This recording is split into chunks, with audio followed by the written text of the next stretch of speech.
పూర్తి చేసుకున్నాడు. ఈయన పెళ్లి కాకుండా పూర్తి చేసుకున్నాడు. మరి ఈయన కూడా పెళ్లి కాలేదు. పెళ్ళైన శేఖర్ ఎటో పోయిండు. మరి పెళ్ళైన నాకేమున్నది ఎట్లా గుర్తు? ఇవన్నీ చూస్తే ముసలోడు అని నువ్వు అనుకుంటావు.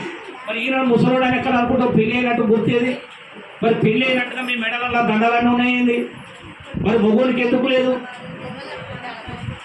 అంటే ఎంత వ్యత్యాసం చూడండి. మొగోళ్ళకు ఒక నీతి, ఆడోళ్ళకి ఇంకో నీతి. అందుకే అవునంటావా కాదంటావా చెల్లెమ్మ, ఇది బ్రహ్మ గీసిన గీత అంటావా చెల్లెమ్మ, భర్తే దైవం అనుకుంటీవా చెల్లెమ్మ, నీ బతుకులు బండలు పోసిండ్రమ్మా చెల్లెమ్మ,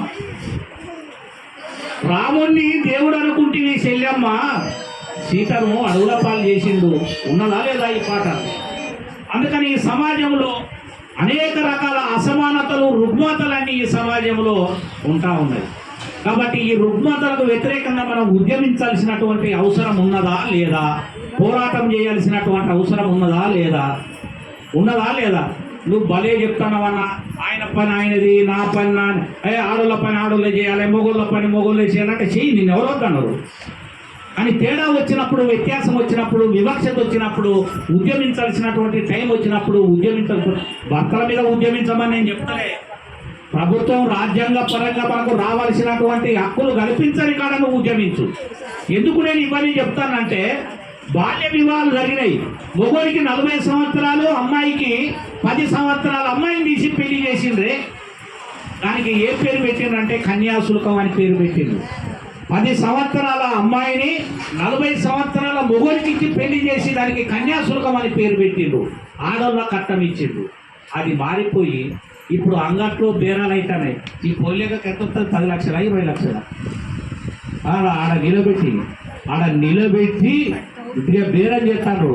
ఈయనకు 20 లక్షలు బేరం, అంగట్లో బేరం అయినట్టే అడుగుతాడు.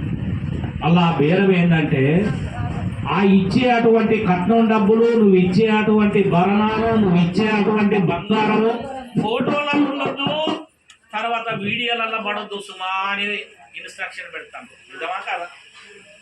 ఫోటోలలో కనపడొద్దట, టీవీలలో ఉండొద్దట, వీడియోలు తీయొద్దట. వీళ్ళు ఆ తల్లిదండ్రులు, అమ్మాయిని కన్నా తల్లిదండ్రులు ఇచ్చినటువంటి డబ్బులకు ఏ ఆధారం ఉండొద్దట.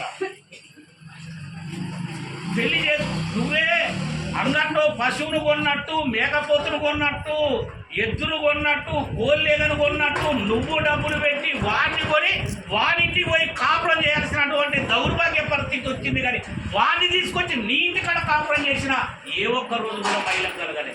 ఇన్ని రకాల కష్టాలు మహిళలకు. అందుకే ఇన్ని కష్టాలు ఉన్నటువంటి మహిళను మళ్ళీ కష్టాల్లోకి నెట్టాలని ఈ పాలకులు ప్రయత్నం చేస్తాను. దేని ద్వారా? మనధర్మ శాస్త్రం. బీజేపీ అధికారంలోకి వచ్చిన తర్వాత మనధర్మ శాస్త్రం కొంచెం చూడండి మీరు.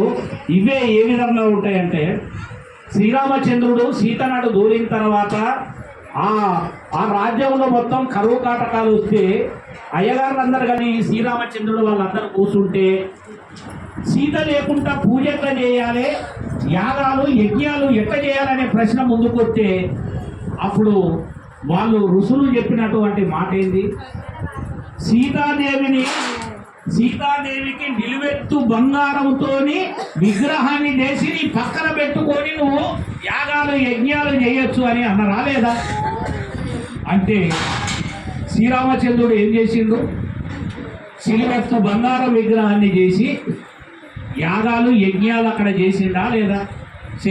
నిజమా బతమా? నిజమే. ఇది నిజమైనప్పుడు మొన్న శ్రీరాముని ప్రాణ ప్రతిష్ఠ ఉత్తరప్రదేశ్లో జరిగిందా లేదా?